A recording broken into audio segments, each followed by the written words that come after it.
laawol kisal ko laawol peewal e ɓantal.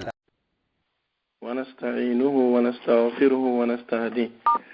ونعوذ بالله من شرور أنفسنا ومن سيئات أعمالنا من يهده الله فلا مضل له ومن يضلل فلا هادي له وأشهد أن لا إله إلا الله وحده لا شريك له ولي الصالحين وأشهد أن محمدا عبده ورسوله بلغ العلا بكماله كشف الدجى بجماله حسنت جميع خصاله صلوا عليه وآله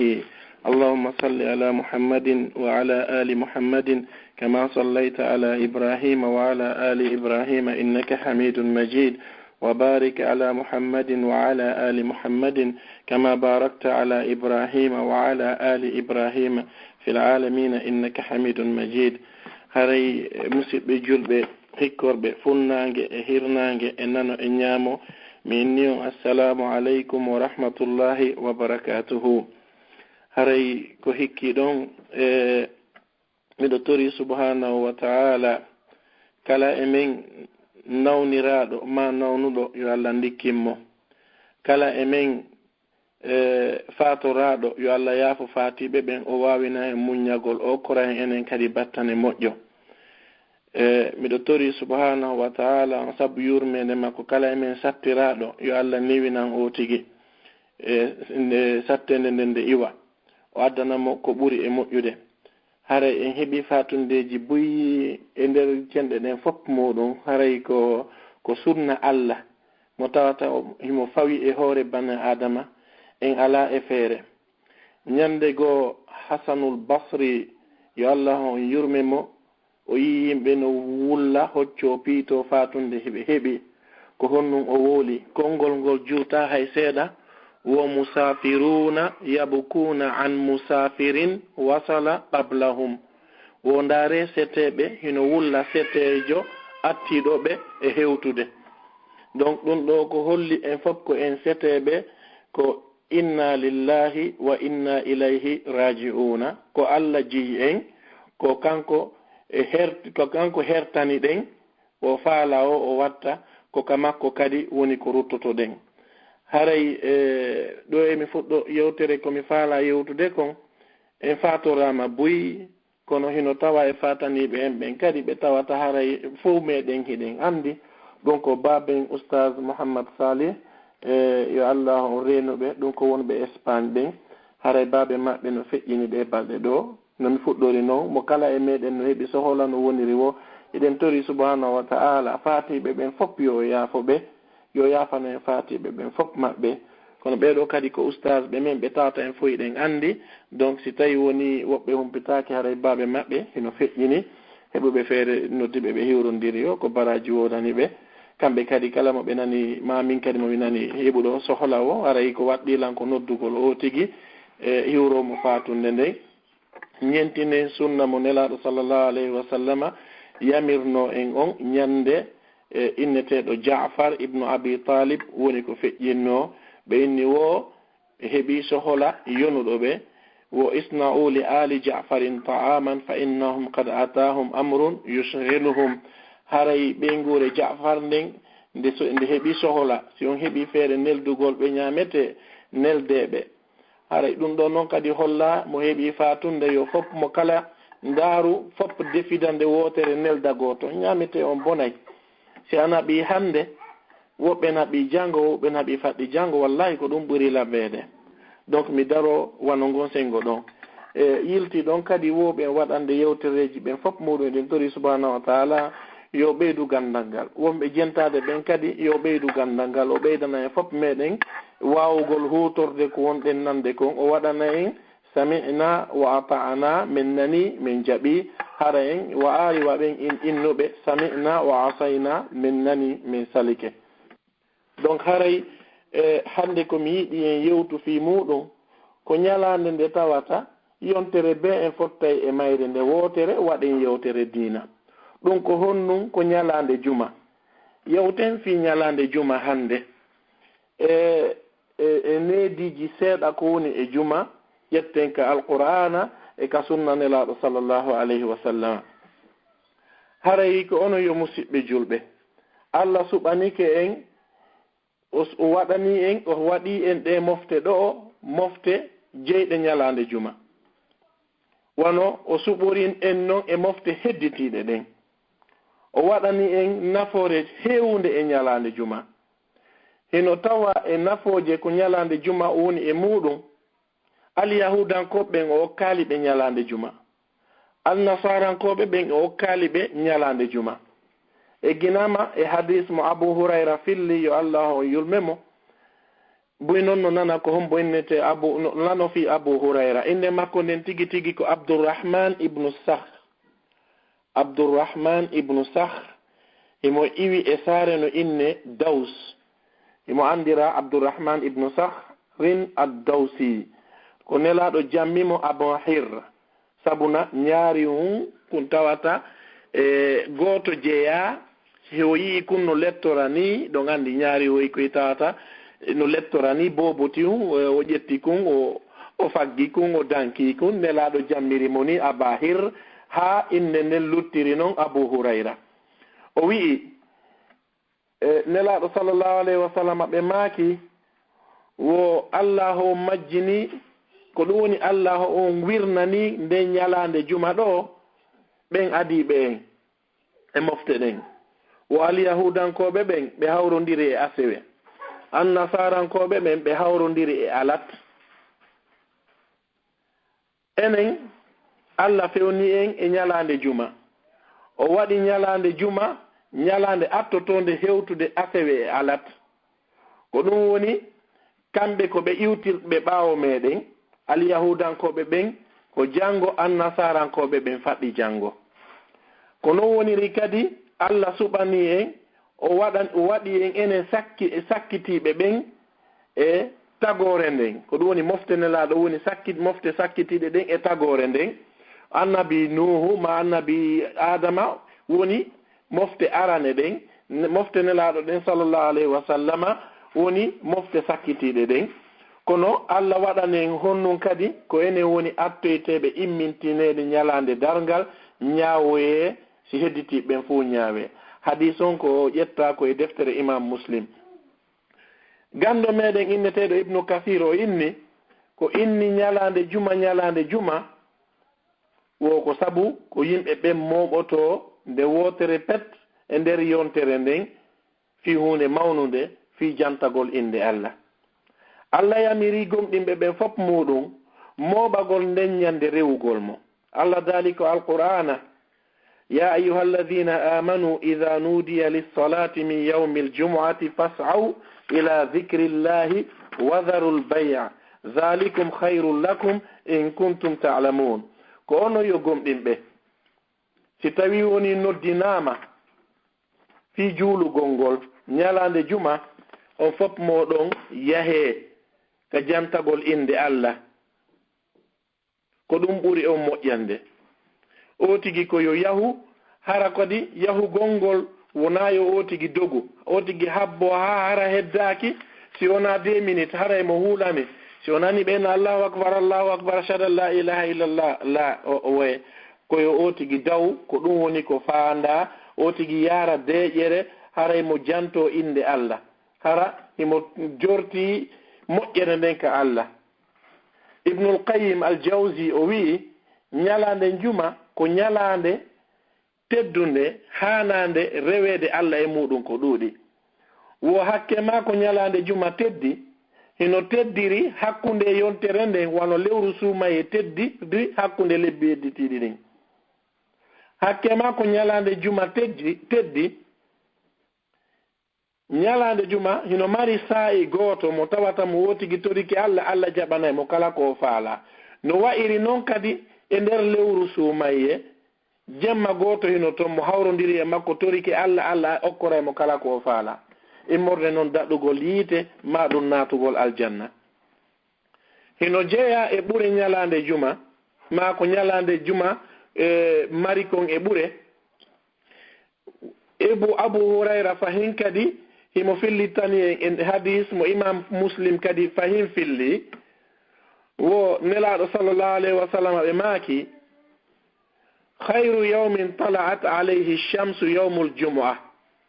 nyalande ɓurde labede ko nange ngen towi e muɗum ma nange ngen ƴelliti e muɗum ko nyalande juma nelaɗo maaki ko nyalande juma annabi adama woni ko taga fihi khuliqa adam wa fihi udkhila aljanna ko nyalande juma annabi adama naada ka aljanna wa fihi ukhrija minha ko e nyalande juma kadi woni ko Allah yaltini annabi adama ka nder aljanna eden andi qissa on Allah no fuddi en sifanagol mo taw e suratul baqarati hari non ha hewti e suratu taha e waw e madum e suratu sad Allah no sifani en wondema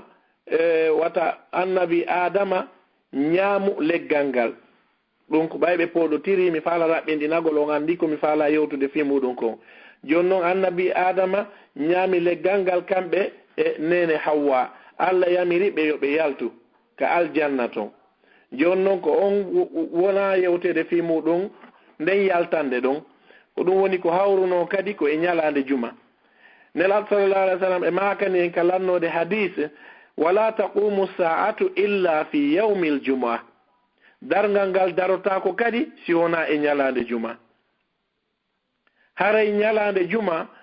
ino tawa e ko farla e mofte ɗen kon moɓagol fi muɗum janto inde Allah kala on saliɗo ma welsindiɗo yahugol ñalande juma juula Allahu on notay e ɓernde makko nden tawata hara ko ɓernde niɓɓutunde o tigi woni ko jogiti nelaɗo sallallahu alayhi wa sallam ɓe maaki e hadis sionami fayi ko Anas ibn Malik woni ko fillimo man taraka aljum'ata min ghayri daruratin kutiba munafiqan fi kitabin la yumha wa la yubaddal Allahu akbar kala on accuɗo juulugol juma hara wona lorra o heɓi wona haɗowo mo wona ganto o heɓi o weltindo o ronka juuloygol juma nelaɗo maaki kutiba munafiqan inde makko windete ka deftere malaika ɓen oɗo ko naafigiijo si wona hara o tuubo o rutti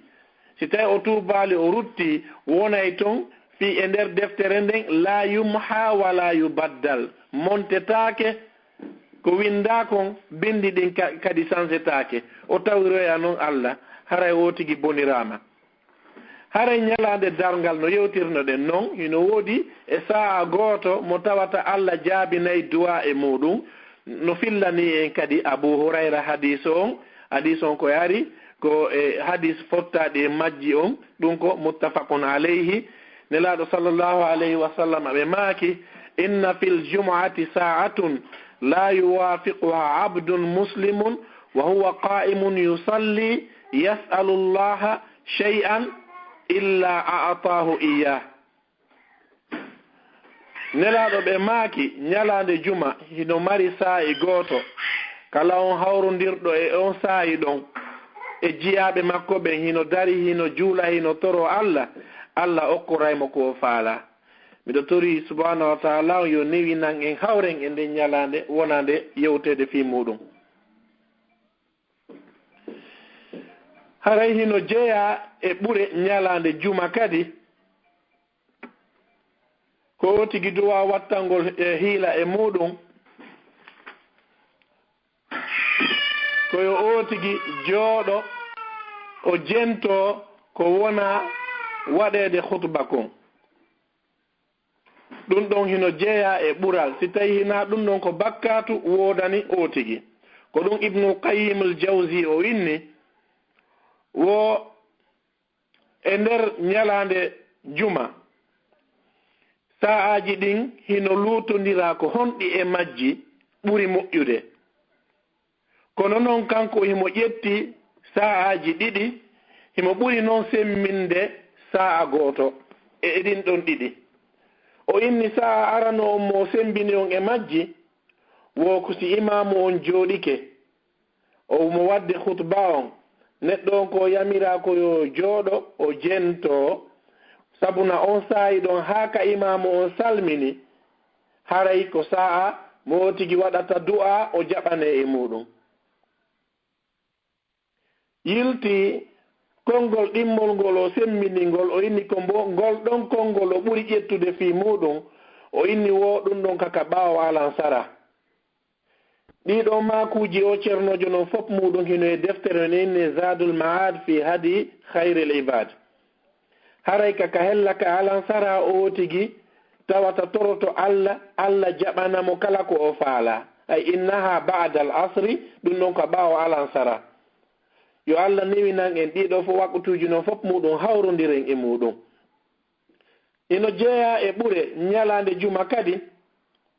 ittugol sadaka ibnu qayyim kanko kahin kadi o inni wo mo itti sadaka e ñalande juma hino wawa ittuɗo sadaka ko nandintinta ɗum ɗo wo ko e ñalande suumaye e nder lebbi hedditiɗi ɗin hara ittugol sadaka ñalande juma hino ɓuri moƴƴude haray julɗo on wakkilo o ɗuɗɗina ittugol sadaka ñalande juma hino jeeya noon kadi e teddugol ma e ɓure ñalande juma haray subhanahu wa ta'ala on mo soki giiteli ɗin nden ñande giiteli ɗin huɓɓintinte yontere be ñande o ñande giiteli ɗin ɗi huɓɓintinte kono noon ñalande juma nden ñande allah no yamiri nden ñande yo giiteli ɗin udde yiite wota huɓɓine ɗon sabu teddugol nde ñalande ɗo kala noon faalaɗo ɓeydagol e ɗi hadisaji ɗo yo ndaaru deftere men gando meɗen no inne almunziri mo windi deftere no inne attarghibu wa tarhib lil munziri o yiya e nder ton kono noon hadis on kadi mo e tawa e deftere imam ibnu majaha ino tawa e kadi ɓure ñalande juma ha hewtoyi ñalande dargal si naatoɓe ɓen ke aljanna lanni naatude ka nder aljanna ñalande juma be subhanahu wa ta'ala on o aray o yaltita e jama on yo yimɓe ɓen yi'umo no andirɗon noon hiɗen ɗaɓɓitira lewru ndun ma no yirte lewru ndun no jalbiri noon ka ñande 15 ko noon woni misal ngal goto landotako ayno lewru ndun nden ñande kadi goto landotako ko siko allah ni yimɓe ɓen heɓali ko weli ɓe nden ñande wano yi'ugol allah ɗum ɗon hawrodiri wo kadi e ñalande juma ɓure kadi ko ñalande juma woni e muɗum allah ko o yaafotoɗo jiyaɓe makko toriɓe mo ɓen yo o yaafo e ginama e hadis salmanul farisi yo allah on yurme mo o wi'i la yartasilu rajulun ɗum wondema nelaɗo sallallah alih sallam aɓe maaki la yartasilu rajulun yawmul juma wa yatatahharu mastata'a min tuhrin wa yaddahinu min duhnihi aw yamassa min tibi baytihi thumma yakhruju fala yufarriqu bayna ithnayni thumma yusalli ma kutiba lahu thumma yansit idha takallama al-imamu illa ghufira lahu ma baynahu wa bayna al-jum'ati al-ukhra rawahu al-bukhari. Salman al-Farisi o wi oɗo Salman ko iwɗo Iran Faris ko ɗum woni Iran hande o ari kanelaɗo sallllahu alayhi wa sallama o naati l'islam hande o woni sahabajo tedduɗo e mo fillo hadisaji nelaɗo sallllahu alayhi wa sallama. Salman wi'i nelaɗo ɓe maaki ala lototoɗo ñalande juma o laɓɓintino ha moƴƴa o wujo nebban o wujo parfum o yalta o yaha ka juulugol si o sakkitike o jooɗo ka o woni ɗon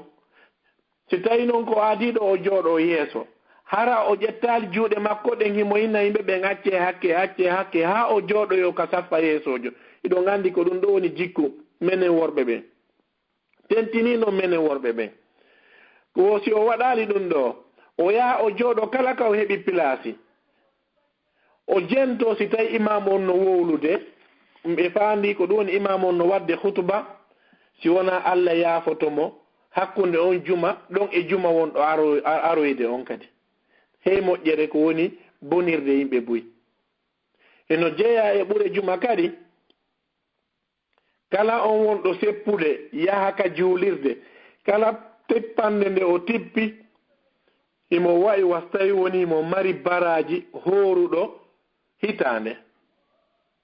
ma ɗum immiɗo hitande himo dari himo juula waɗɗo naafilo hitande. Ndaare baraji no bonira yimɓe. Woɓɓe ɓe wawi seppugol no ɓadi ha kono ko be tumɓe yara oto on.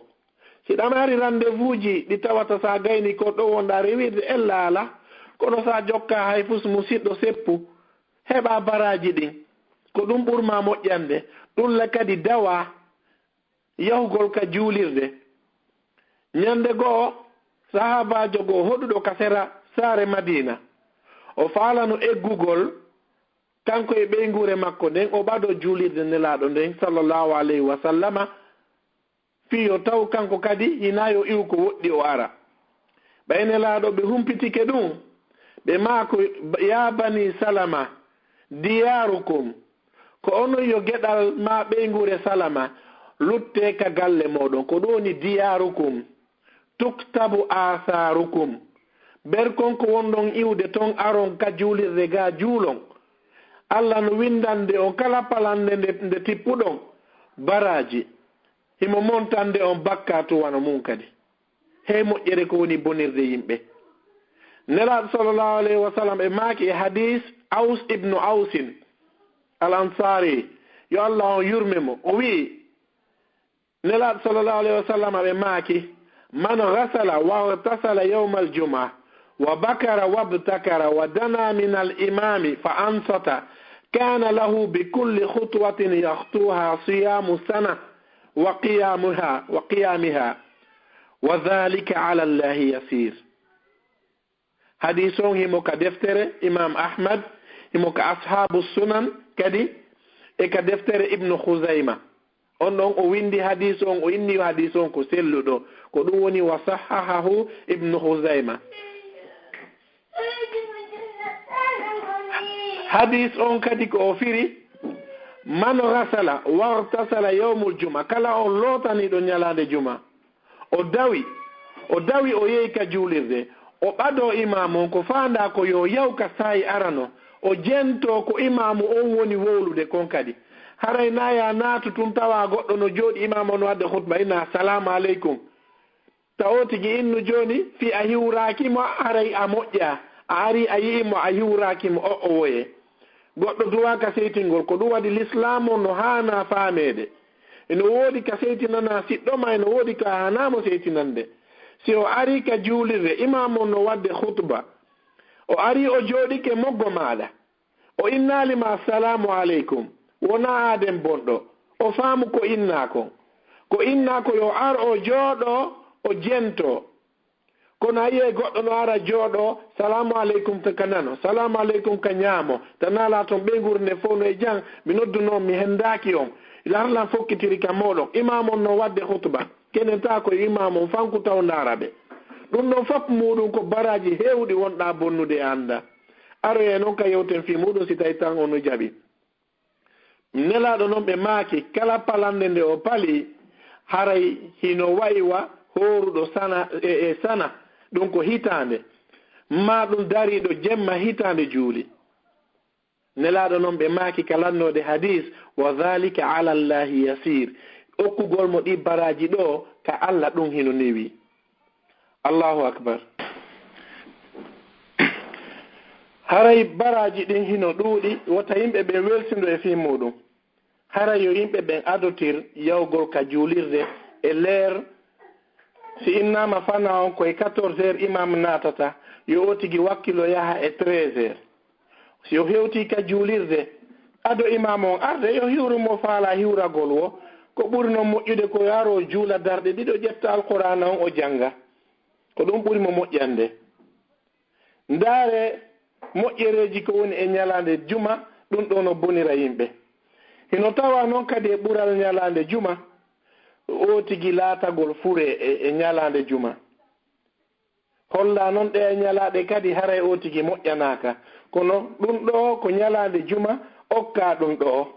ari e maako nelaɗo sallallahu alayhi wa sallama no janguɓe men ɓen fillori hadis on noon wono jeeya e mande moƴƴunde ko ɗum woni min alamati husnil khatima ino jeeya e mande battane moƴƴo haythu يأمن المتوفى فيها من فتنة القبر ندون او داداي لette قبر وسؤال الملكين elande malaika ben dido dum don wasitay o tigi fatike e juma o hebi wo dum don stay o tigi fatike nyalande juma e ginama innetedo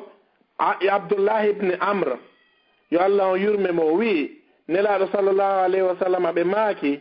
ma min muslimin yamutu yawm al-jum'ah aw laylat al-jum'ah illa waqahu Allah ta'ala fitnatul qabr ala juldo mayo nyalande juma ma jemma juma si wona Allah on danday mo lette qabru en tori subhanahu wa ta'ala fop mede yo kore battane mojo no mi yewtirno non dum do holla kadi ara wotigi mojjanaka kono non ko enen buri mapade ko enen kadi hani mapagol nelaado e sahababe mabbe ben don tigi tigi on Allah no jabani be ko onado yobe ka aljanna sabuna nelaado be makino Abu Bakrin fil janna Umar fil janna Usman fil janna Ali fil janna Abu Ubaida fil janna Talha fil janna Az-Zubair ibn al-Awwam fil janna belinti don Bilal fil janna belinti don sahababe buy wallahi beedo ko en holi be nato e aljanna ko enen heddi andaki sinato yai e sinato ita ko enen buri hanugol mapade fi si tawi en heɓoya e moƴƴere nde eɗen tori subhanahu wa taala yo ƴettutu en ñalande juma eɗen tori subhanahu wa taala yo ƴettutu en hara koyen sujjamɓe mo eɗen jantade inde Allah ko ɓurɗen ɓattagol Allah ɗon o ƴettita en ɗon hadis on ko fillimo ko imam Ahmad e imam Tirmizi imam Albani inni wondema hadis on ko selluɗo haray musidɓe julɓe ñalande juma hino mari ñaawoje e neediji ɗi tawata o tigi no haani respectude ɗum ko honnon koye o tigi mawni ñalande juma sabu ɓadorgol Allah dewal hino tawa e ɓadorgol Allah dewal ñalande juma ɗum ko honnon jantagol inde Allah ko ɗuuɗi yiltoyo ɗon o juula e nelaɗo sallallahu alayhi wa sallama ko heewi nelaɗo sallallahu alayhi wa sallama ɓe maaki inna min afdali ayyamikum yawmul jum'a fihi khuliqa adam wa fihi qubid wa fihi nafkha wa fihi saqa fa akthiru alayya min as-salati fihi fa inna salatakum ma'rudatun alayya ɓe maaki ɗum ko filli hadis on fahin kadi ko Aus ibn Aus yo Allah yurme mo oɗo noon hadisi mo ka ashabu sunan imam an-Nawawi winduɗo Arba'un an-Nawawiya e imam al-Munziri ɓeɗo fof muɗum ɓe inni hadis on ko o selluɗo oɗa inni hadis on ko o labaɗo ɓe inni wondema nelaɗo sallallahu alayhi wa sallam ɓe maaki hino jeeya e ɓurɗe teddude ɗen e ñalaɗe mon ɗe ñalande juma ko nden ñalande ɗon woni ko annabi adama taga ko nden ñalande ɗon Allah woni ko jettitimo wonkikin ko nden ñalande ɗon kadi wuttoyte ka alaɗo ko ɗum woni wa fihi nafha no Allah yewtiri noon e aya goo wa nufiha fi sur awa nelaɗo sallallahu alayhi wa sallama ɓe maaki fa akthiru alayya min as-salati fihi ɗuɗɗine juulugol e an fa inna salatakum ma'rudatun alayya ɗum noon ko honno juulirten e nelaɗo hiɗen andi kono hattami fillito allahumma salli ala muhammadin wa ala ali muhammadin kama sallaita ala ibrahima wa ala ali ibrahima innaka hamidun majid wa barik ala muhammadin wa ala ali muhammad kama barakta ala ibrahima wa ala ali ibrahima innaka hamidun majid nelaɗo ɓe maaki kala ko juuluɗon e ñalande juma janti ɗon inde an Allah weɓitanayla yilti ɓe maaki e hadis goo kala juulɗo e ande wotere Allah juula e makko nde laaɓi 10 hey moƴƴereji no fuuto en e ñalande juma en andi leer juma yoni wo hiɗen waɗi 13h ko ɗon anduɗen hiɗen janto Allah ko heewi kon e nder siɓɓe men ɓen bimbi ha e 13h ma ɗum ha e 14h ko imam natata ɗon haaju maɓɓe ala e fi jantagol inde Allah ɗulle kadi ɓe ari ka juulirde wotande heewi no ha ɓawo jooɗama ɓe andi leer juulugol yoni wotma ɓe hakki yimɓe ɓen no immo hina noon feere ɓe anda ko honnu yewta ka juma nana ɓeyna me yawno juulugol juma o yawno juulugol waɓutu kan ko honno wasitay juma inna juma yo yimɓe ɓe mooɓo imam o waɗa yewtere ko fiyonde nano woɓɓe ɓe yaha ɓe jooɗo ɓe ɗaano ɓe hira ka ɓe jooɗi ɗon ko honno ɓen ɗon heɓirta baraji juma harale fus ɓe jokka jonno marchandise ma fof moɗum ko dewal ma ngal goɗɗo wonali multimillionnaire fi wata o ronku mayude ma wata o ronku nawnude goɗɗo wasali kadi fi wata o ronku rewgol Allah Allah no ɓurnuma e yimɓe buy no waali hande ɓe wurlude kalabtani ɓe anda jumaji jeluɓe heɓali saabu nawnare maɓɓe nden newnantaɓe yoɓe yaltu an iɗa wuuri selli ken a juuloyta hay juma wallahi no woodi woɓɓe duuɓi sappo a yiɓe juulirde wo si tawi innama ñaameteno ka juulirde wallahi hundo ko hunde hawnide ndaare moƴƴereji ko woni fuutorde yimɓe ɓen ibnul qayim al jawsi o inni wo hino tawa e jikku nelaɗon sallllahu alayhi wa sallama teddingol nde ñalande ɗo e ɗuɗɗingol rewgol Allah e nde ñalande ɗo o wi'i kanko ibnul qayim wo janguɓe ɓen ɓe yeddotiri woɓɓe ini ñalande juma no ɓuri ñalande arafa teddude ka Allah hay ɓannidirgol ɗum ɗo ɗiɗi tun ko hunde teddunde ñalande arafa ko seeɗaɓe heɓoy feere daroyagol arafa ka hajju kono ñalande juma adna hedditiɗo fof muɗum ino andi ñalande juma ko teddinte ɗum donc ɗum ɗo ko faala e hollude kanko ibnul qayim ko ñalaɗe ɗiɗi tedduɗe e mofte ɗen hanaɗe teddinede fi muɗum kadi kono ndaare siɓɓe men hino wakkili joɗagol ha leero o yona ɓeyna noon hiɓe yaade juuloygol juma ndaare ɗum ɗo ko lundagol nelaɗo honno ɓe anda juulugol juma ko farilla ñande on aya tippino e nelaɗo sallllahu alayhi wa sallam kala faalaɗo yo ndaaru tafsir safatu tafasir Muhammad Ali as-Sabuni yo Allah on yurmimo ko hitande feƴƴude ɗo woni koɓe feƴƴini ko sirien ɓe o inni wo e nder deftere makko nden o addi ɗon firo ko firi o aya ɗo wa idha ra'aw tijaratan aw lahwan infaddu ilayha wa tarakuka qa'ima qul ma inda allahi khayrun min allahi wa min at-tijara wallahu khayrur raziqin njulaɓe ɓen hiɓe juulude nelaɗo no wadde yewtere wondude sahabaɓe hedditiɓe goɗɗo inni awa njulaɓe ɓen ari nani njulaɓe ɓen ari juulirde nde ɓurɓe ɓen immi ɓe yeehi sakkoyagol yeeyoɓe ɓen ka sera saare soodugol marchandise ɗaɓɓatono nelaɗo sallllahu alayhi wa sallam ɓe maaki si o ko woni nder ɗo kon fof muɗum immino ɗo yeehi e ngal boowal ɗo soodugol marchandise accilan min tun ka juulirde ɗo Allah addayno volcan e maɓɓe o halkaɓe fof maɓɓe kaɓe woni toon harayino jeeya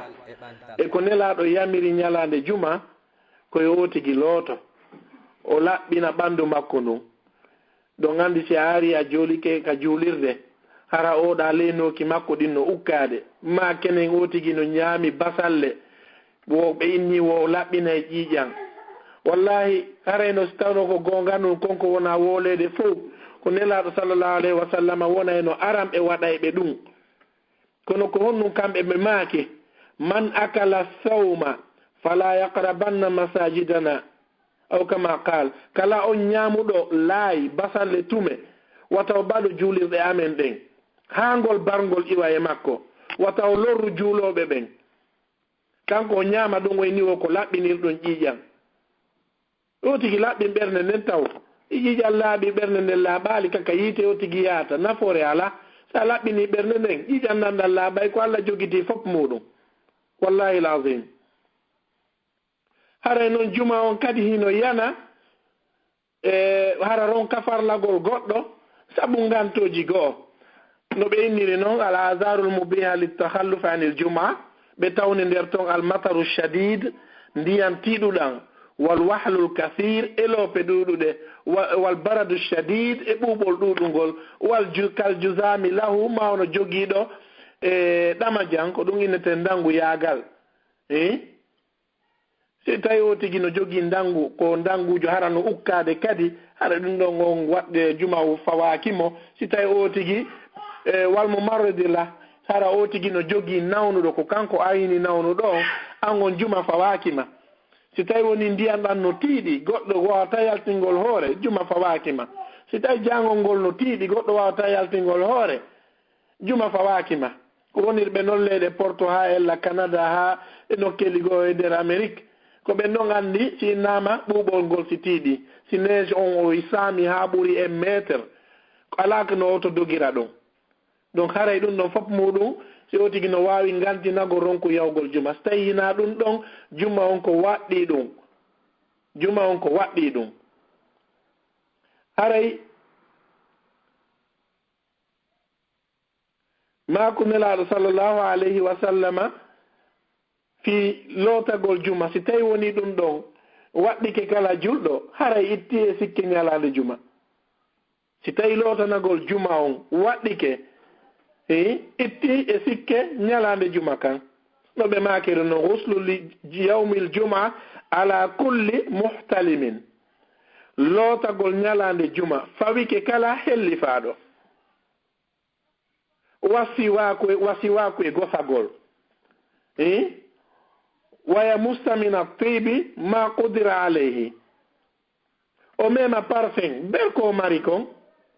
yaha inna goɗɗo assalamu aleykum hunnugo kon no luuɓi ara joɗɗa moggo goɗɗo leynoki ɗin hino luuɓi conci ɗin hino luuɓi wallahi ɗum ɗon haray hino manki buy neediji juma ɗin haray ko yimɓe ɓen no haani wattangol e muɗum yo Allah noon fewnu en faade e ko yiɗi o yarli ñalande juma dawgol ngol ko ɓuri wonande important jente o maako nelaɗo sallllahu alayhi wa sallam mo Abu Hurayra woni yewtude en fi muɗum wo ida kana yawmu ljumua waqafat almalaikatu ala abwabi almasjidi fayaktubuna al awwala fal awwal nelaɗo ɓe maaki si woni ñalande juma malaika ɓen no dari ka dambugal juulirde hiɓe winda artiɗo a natude on ɓe winda ko a woni annda inde malaikajo mbasutakimo kono kanko emo andi inde maɗa o winda si goɗɗo kadi ari o winda kala arɗo o winda joni noon poyen ji ɗin kono ardira wo wona windirede adiɗo natude on wo faka annama qarraba badana ino wawa so itti ngeloba sadaka wo hikkiɗo ɗon on no wawa so tawi o itti nagge sadaka hikkiɗo ɗon on no wawa so itti dammol sadaka hikkiɗo ɗon on hino wawa mo wasi o itti gertogal sadaka hikkoyiɗo ɗon on hino wawa ittuɗo woofonde sadaka si tawi woni ɓe maaki ka lannode hadis fa ida haraja al imamu wa qa'ada ala al minbar tawwu suhufahum wa jalasu yasma'una dhikra ko ɗo noon mi jiɓi retardu ɗon est ce que ko honno kanko innata o juuloyi juma nelaɗo ɓe maaki si tawi imamu o yalti o jooɗike ka gangunal malaikaɓe ɓe ñobba ɗeri maɓɓe ɗin ɓay ko an suusi yeddugol Allah an bani adama malaikaɓe ɓe ñobba ɗeri maɓɓe ɗin han kadi ɓe windata artuɗo ɓaawo ɗon ɓe ukkadi ka nder bon fo hum maɓɓe ɓe jooɗo ɓe jento hutuba wonaɗo waɗede on hadis on ko fottaɗo muɗum joni noon an indema windaka nder ton innaɗa yehi juulugol juma indema nde windaka ka hajjoyteɓe ɓe wooli ka radio rtg Konakiri kala hajji yahoɓe avion on janngo kikiɗe ɓe woola inde oɗo ɓe woola inde oɗo ɓe woola inde ma windaka nder ton ka liste on fuɗɗi ha ka haaɗi est ce que an sa inni yimɓe ɓen an kadi a fokkiti hajjuɓe jalatama awa ko non woniri si a dawali yawgol ka juulugol malayta ɓe windata inde ma si ɓe windali inde maɗa haray alimaka e yawɓe juulugol juma ɓen ko an noon hannde haray on tuma ko on nun naɓunoma ton itti noon e sikke kadi on aro sakkitoro o feera jama on ha o jooɗoyo yeeso woɓɓe no suttini ɗum ko wattotoɓe basen ji seera piriji woɓɓe watta ɗon kadi hay seenwol miskina o yeƴƴito yiyamo tungo watto ko wattiɗo conci seera piriji o paniko o hula o anda ko homboni ko ministre joni ka ko ɓiɗɗo ministre joni ka ko joma jawdijo homboni ko ɗum woni hulɓinirde jama o feera jama o yaa o jooɗo yo yeeso hara noon ko kanki sakkiti arde ajib ɗum ɗo goɗɗo go waɗi ɗum e gurnan nelaɗo sallllahu alayhi wa sallam ɓe maaki ijlis jooɗo faqad aadayta wa aadayta a lorri a retardi ɓe maaki ko wonani neɗɗo si o naati ka nder juulirde ko yo juulu darɗe ɗiɗi o jooɗo hay si imam on no wadde khutba ko ya juulu darɗe ɗiɗi laɓɓinɗinoɗa joɗɗa kono noon siɓɓe men buyi yo Allah fewnuɓe yo Allah ruttuɓe o naɓa ɓe ka jangete toon sabuna mo waɗi ɗum ɗon ko angal gandal no ɓe ardiri ɓe na imamu no wadde khutba ɓe jooɗo ɓe fanka bude si imam on fuɗɗike wadde duwa ɓe moɗon noon kamɓe ɗo imam on gayno wadde duwa ɓe heeɓi darɗe ɗiɗi timmuɗe tawi noon iɓe hocco ɓanto a sikkende gertono moɗa est ce que haray ko juulugol ni islam on hino newi ha hino newi nelaɗo sallallahu alayhi wa sallam aɓe maaki addinu yusrun dina kanko newi ka walan yushadda dina ahadun illa galaba kala mo dina kan poolotiri dina kan foolay o tigi ko ɗum wani haade yimɓe no naatude aljanna en makkan l'islam sabuna kala sifanaɗo faami o innaymi naati sabuna dina kan no newi si a ari hay si imam on no wadde khutba ko ya waɗu darɗe ɗiɗi yawna janga fatiha tun jooɗoɗa ta nango hiwragol hay e gooto jooɗoɗa jentoɗa wota nango hay innuɗa goɗɗo yo fanko a bonni nelaɗo sallllahu alayhi wa sallam aɓe maaki ida qulta li sahibika yawmu ljumua wal imamu yahtubu faqad lagawta si a inni jooɗiɗo moggo ma on fanku harale imam on no wolde ande a waajoto mo woni haray a bewi hadis goo ari mo imam ahmad kamɓe filli ɗon ɓe timmini wa man laga fa laysa lahu fi jumatihi tilka shay'un ari hadis tammo go kadi wa man laga fala jumata lahu donc kala on innuɗo siɗɗo muɗum wonɗo yewtude ka nder juulirde fanku imam on no wadde khutba kanko on o bonni si ka o bonni ɗon baraji juma on o perdi ko ɓuri kon ɓe maaki hadis goo kadi wa man massal hasa faqad laga kala on innuɗo ka yiɗa woɓe woyɓe jooɗi ɓe fonta tappiji watta ɗum ɗon fof muɗum haana si imamu on naati ko yon jooɗo jento ɗon ko o woni e waajarde kon haray hino yiɗa e sunna nelaɗon sallllahu alayhi wa sallam mo duwaɗen ñentinde janngugol suratul kahafi yo Allah newinan en noon jangge suratul kahafi sabuna buy jaɓano ɓaɗagol ka jangete ɗon ni nawonde ɓa jannoɓe ala buy ɓadaki ko ɗum haadi hani ɓe wawa suratul kahafi saydna aboubacar fewno nelaɗo nelete ɓe jogui duuɓi 63 a sustalan innugol ɗo an duuɓi maɗin towi ko moko ba wawata jangude ko paykun jangata wano abou ayoub al ansari en ni ɓen fof muɗo na paykoye fewno nelaɗo neleteno hassan ibnu sabit ɓen ɗon no hecci nelaɗo ɓen ɗon fof ko mawɓe kono ɓen ɗon fof muɗum ɓe janguno an inna anga towni duuɓi ɓe gure nden duuɗi hande kadi hakkille ala jangugol ko ɗum haalanoyta Allah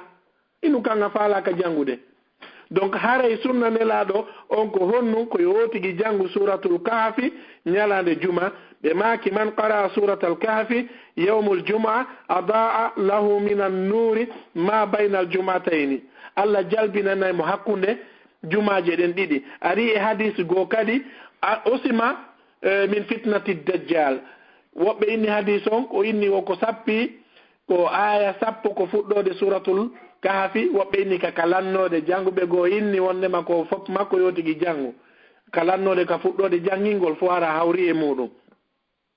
donc oɗo hadis ko fillimo ko imamul hakim imamul bayhaqi sellini hadis on imam albani ko nanira hadis on e sahabaɓe ɓen ko abou saïd al khudri yo Allah on yurme mo haray hino haɗa kadi ñalande juma suɓagol wano hande ñalande juma horugol ɓe maaki wata on waɗu ma suɓagol ñalande juma pet immagol juula ɓe maaki wata on waɗu la tahussu laylatal juma bi qiyamin ولا تخصوا ليلة يوم الجمعة بصيام من الأيام إلا أن يكون في صوم يصومه أحدكم. مثال قلنا نياولينو هولي وتا سايون بودو tawata si tawi o horali nyalade juma ɗon on haray o natoyay woni ka suumaye ma ɗum si feƴƴi ɗon o sonjoy to imo wawi horugol kono nelaɗo ɓe maaki wata on suɓo nyalade juma ari e hadis goo la yasumanna ahadukum yawmul juma illa an yasuma yawman qablahu aw yawman ba'dahu wata on suɓo nyalade juma nyalade horetede pet si wona horo nyalande adintino ɗum ko e alkamsa e juma ma ɗum horo nyalande juma watton ɗon asewe. Oɗo kadi ko hadis selluɗo oya ko imam Muslim tun oɗo ko hadis fottaɗo e muɗum yilti kadi imam Bukhari no fillimo. Naniraɓe hadis jiɗin ɗiɗi kala ko Abu Hurayra o mo yewtunoɗen fi muɗum yo Allah welemo harena ko shi'aɓe ɓen ƴiyennatamo kon.